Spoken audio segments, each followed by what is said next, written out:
معزز میرے دینی و اسلامی بھائیوں، پردہ نشین اسلامی ماؤں اور بہنوں،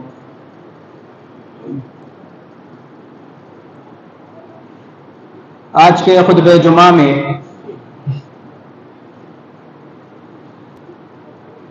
دور حاضر میں فتنہ و فساد، ظلم و زیادتی اور مسلم معاشرہ، اس عنوان پر کچھ باتیں رکھنے کی کوشش کروں گا۔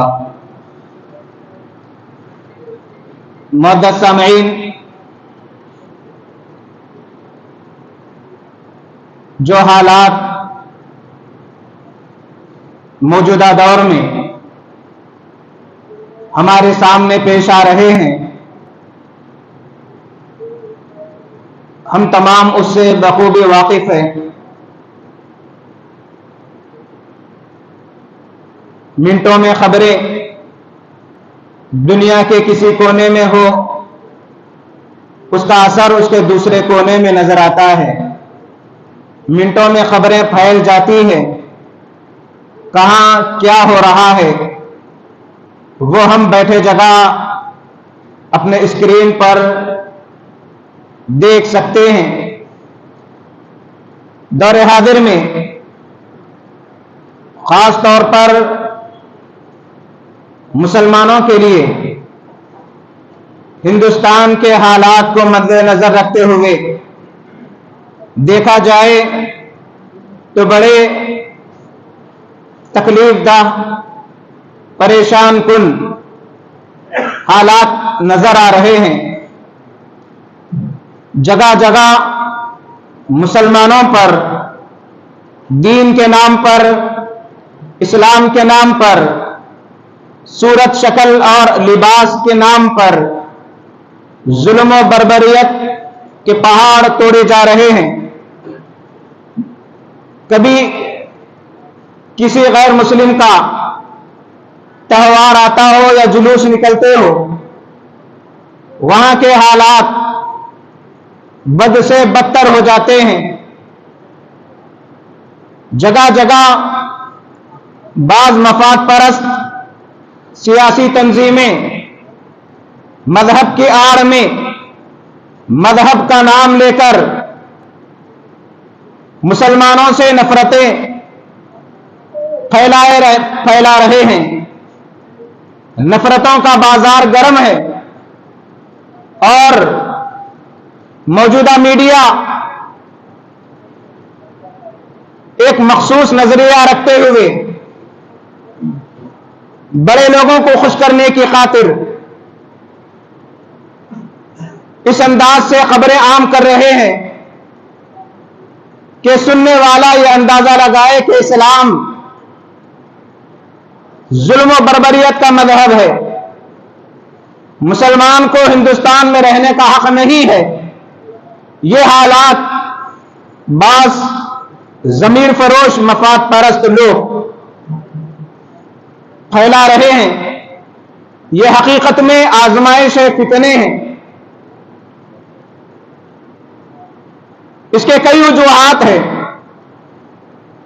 اس میں ایک بہت بڑی وجہ مسلمانوں کے بد عملیاں ہیں، مسلمانوں کے بد اخلاق ہیں۔ مسلمانوں نے اسلام کو غیر مسلموں تک اس انداز میں نہیں پہنچایا جس انداز میں نبی علیہ الصلوۃ والسلام نے تعلیم دی۔ یہی وجہ ہے کہ لوگوں میں اسلام کے خلاف میڈیا کے ذریعے شکوک و شبہات پھیلائے جا رہے ہیں، دماغوں میں نفرتیں بٹھائی جا رہی ہے، زہر گھولا جا رہا ہے، اور غیر مسلمین اسلام کو سمجھے بغیر بعض مسلمانوں کے بدعملیوں کرتوتوں کی وجہ سے اسلام پر انگلیاں اٹھا رہے ہیں۔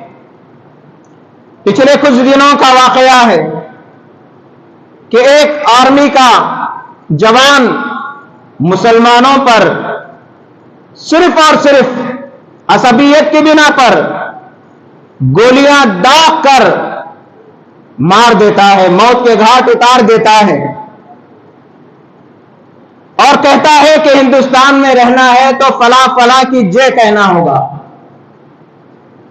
فلاں کی بات ماننی ہوگی۔ یہ تو گزشتہ چند دنوں پہلے کا واقعہ ہے۔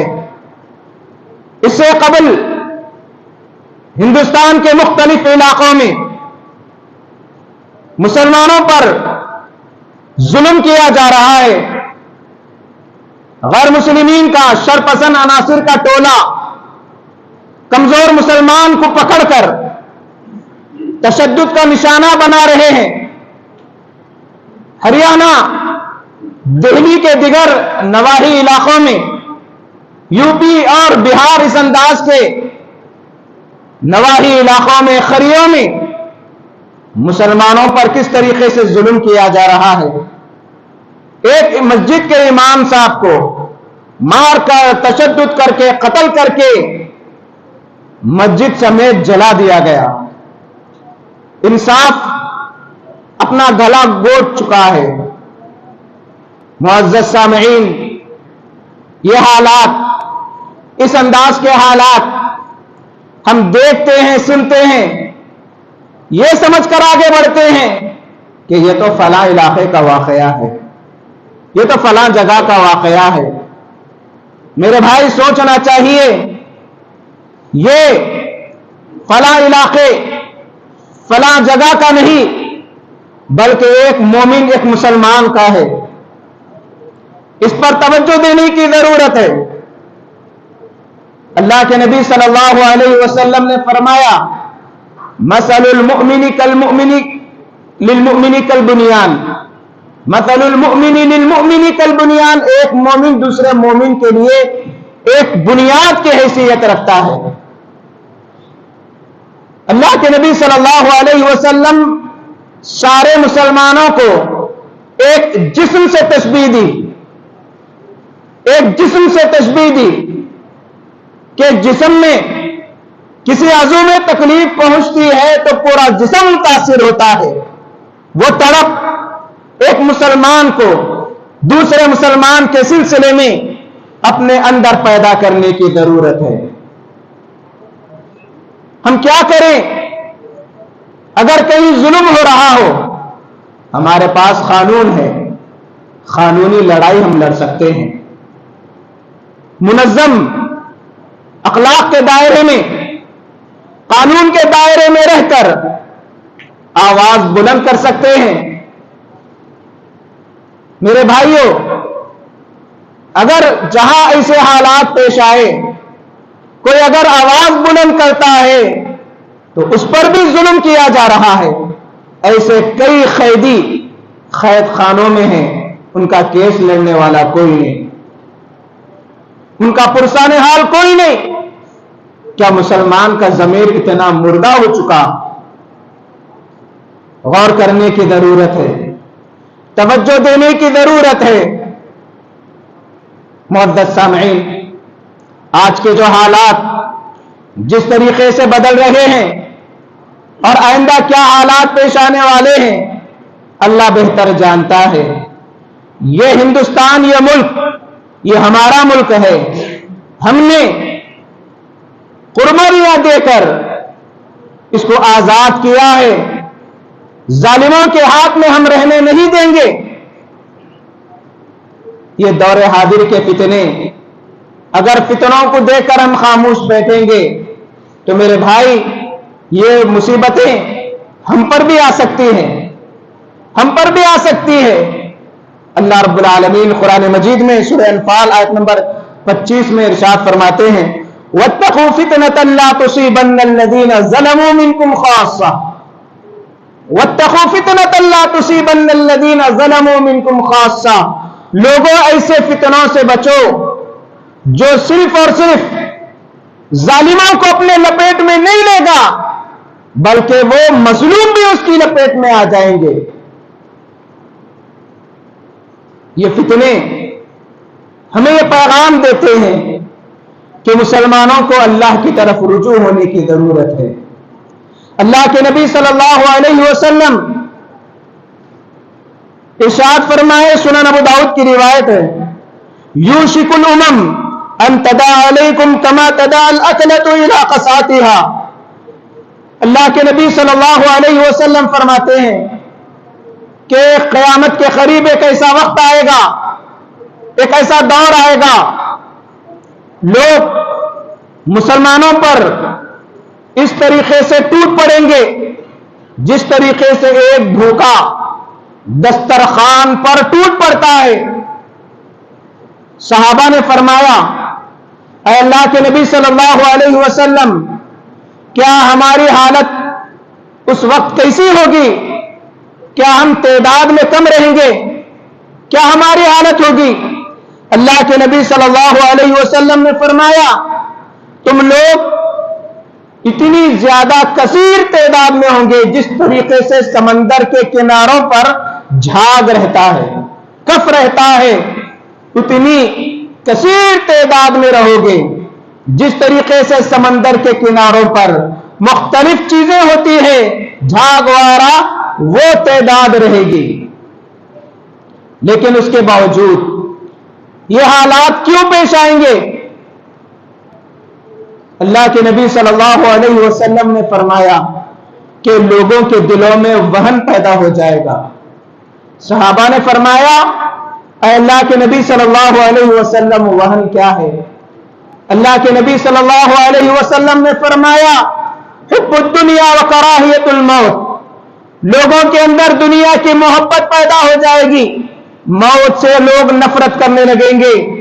آج موجودہ مسلمانوں کا جائزہ لے تو دنیا کے پیچھے کس طریقے سے مسلمان پڑے ہوئے ہیں، حلال حرام کی تمیز نہیں کرتے، ظلم کے ذریعے، حق تلفی کے ذریعے دھوکہ دے کر، لوگوں کا مال ڈبا کر اپنی جیبیں بھرنے میں لگے ہوئے ہیں۔ آج مسلمان، ایمانداری ختم ہو چکی ہے۔ آج لوگ بے ایمانوں کو ایماندار سمجھ رہے ہیں، جھوٹوں کو سچا سمجھ رہے ہیں۔ یہ قیامت کی نشانیوں میں سے ایک نشانی ہے۔ میرے بھائیوں، ایسے حالات میں ہم کو کتاب و سنت کی طرف آنے کی ضرورت ہے۔ رسول اللہ صلی اللہ علیہ وسلم نے فرمایا کہ قیامت کے قریب جو حالات پیش آئیں گے، صحیح بخاری کی روایت ہے، يتقارب الزمان وينقص العمل ويلقى الشح ويكثر الحرج، کہ زمانہ بالکل قریب ہو جائے گا، وقت گزر جائے گا، معلوم نہیں ہوگا کہ ایک ہفتہ کس طریقے سے گزر گیا، ایک مہینہ کس طریقے سے گزر گیا، ایک سال کس طریقے سے گزر گیا۔ قریب ہو جائے گا زمانہ، وقت تیزی سے گزر جائے گا، عمل ناپید ہوگا، عمل کا نام و نشان نہیں رہے گا، بے عمل ہو جائیں گے لوگ، اور بخیلی، حرص، لالچ دلوں کے اندر بیٹھ جائے گی۔ معمولی معمولی باتوں پر قتل و غارت گری عام ہو جائے گی۔ کیا یہ حالات ہمارے سامنے پیش آ رہے ہیں یا نہیں؟ کس طریقے سے قتل عام ہو رہا ہے؟ جائیداد کے معاملوں میں لوگ ایک دوسرے کا قتل کر رہے ہیں، مال و اسباب کے معاملوں میں قتل کر رہے ہیں۔ کوئی اگر راستے میں کسی کو گھور کر دیکھتا ہے تو اسے قتل کیا جا رہا ہے، کوئی اگر کچھ کہہ دیتا ہے اسے قتل کیا جا رہا ہے۔ اس طریقے سے آج ایک دوسرے کو ظلم کا نشانہ بنا رہے ہیں۔ اور جو لوگ نمازوں کے پابند ہیں، عبادتوں کے پابند ہیں، معاملہ داری میں وہ زیرو ہے، اخلاق میں وہ زیرو ہے، باہر تو بڑے دیندار نظر آتے ہیں لیکن گھر کی اندرونی حالت بڑی بدتر سے بدتر ہے۔ بیویوں پر ظلم، بچوں پر ظلم، رشتہ داروں پر ظلم۔ اس لیے لوگ کہتے ہیں کہ ایک مظلوم جس پر کئی لوگوں نے ظلم کیا، مظلوم ظلم کی شکایت کرنے کے لیے ظالموں کی شکایت کرنے کے لیے جب مسجد تشریف لایا تو پورے ظالموں کو پہلی صف میں پایا، حق تلفی کرنے والا، جائیداد ہڑپ کرنے والا، لوگوں کا مال لوٹنے والا، فلاں فلاں طریقوں سے لوگوں پر ظلم کرنے والا مسجد میں پہلی صف میں بیٹھا ہے۔ اب مظلوم کرے تو کیا کرے، یہ حالات ہے ہمارے سامنے۔ جہاں ہم عبادتوں کو اہمیت دیتے ہیں ویسے ہی معاملہ داری کی سنتوں کو اہمیت دینے کی ضرورت ہے، اخلاق کی سنتوں کو اہمیت دینے کی ضرورت ہے۔ اللہ کے نبی صلی اللہ علیہ وسلم نے فرمایا کہ ابن ماجہ کی روایت ہے، لوگوں پر ایک ایسا سنگین دور آئے گا کہ لوگ جھوٹوں کی تصدیق کرنے لگیں گے اور سچوں کو جھٹلائیں گے، خیانت کرنے والوں کو امانت دار اور امانت دار کو خائن سمجھا جائے گا، معمولی حیثیت کے لوگ بڑی بڑی باتیں کرنے لگیں گے۔ یہ آج کے حالات ہیں، یہ آج کے حالات ہیں۔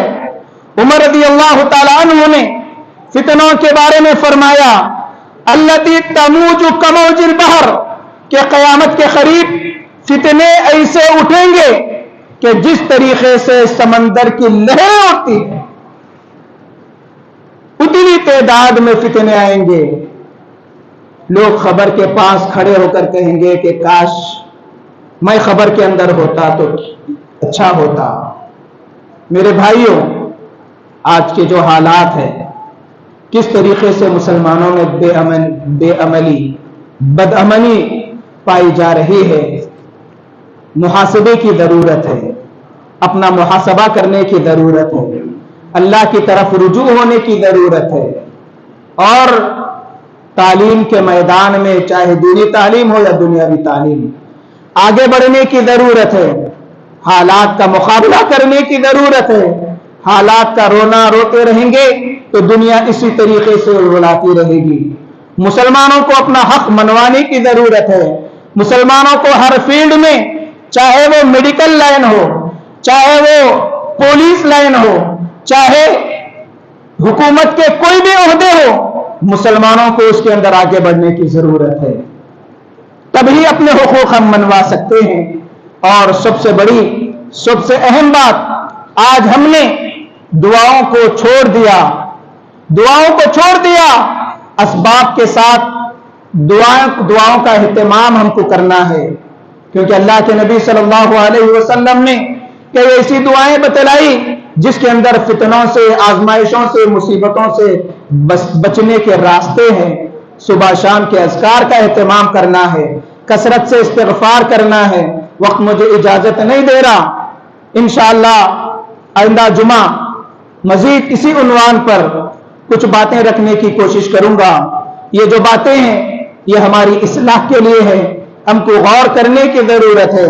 حالات پر جس طریقے سے ہم نظر رکھے ہوئے ہیں اسی طریقے سے ہم کو اسلام کا صحیح تعارف غیر مسلموں کے سامنے زبانی اور عملی شکل میں پیش کرنے کی ضرورت ہے، تبھی جا کر غلط فہمیاں ختم ہو جائے گی۔ ورنہ اگر ہم بیٹھ کر ہاتھ پر ہاتھ رکھ کر تماشا دیکھتے رہیں گے اور اسلام کا صحیح تعارف پیش نہیں کریں گے تو پھر کیا اللہ تعالیٰ کسی فرشتے کو بھیجے گا؟ یہ تو ہماری ذمہ داری ہے۔ اسلام کا صحیح پیغام غیر مسلموں تک پہنچانا آج ہر ایک مسلمان کی ذمہ داری ہے۔ اگر ہم یہ ذمہ داری ادا کریں گے نفرتیں آہستہ آہستہ ختم ہو جائے گی۔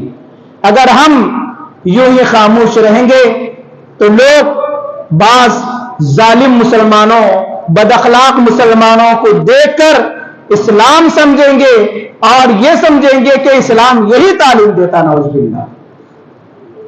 اللہ سے دعا ہے الہ العالمین ہم تمام کو ایسے فتنوں سے محفوظ رکھ، آزمائشوں سے محفوظ رکھ۔ الہی جہاں کہیں اسلام کے نام پر، دین کے نام پر ظلم کیا جا رہا ہے، اے اللہ مظلوم مسلمانوں کی مدد فرما، اے اللہ مظلوم مسلمانوں کی مدد فرما۔ دنیا کے گوشے گوشے میں جس طریقے سے مسلمانوں پر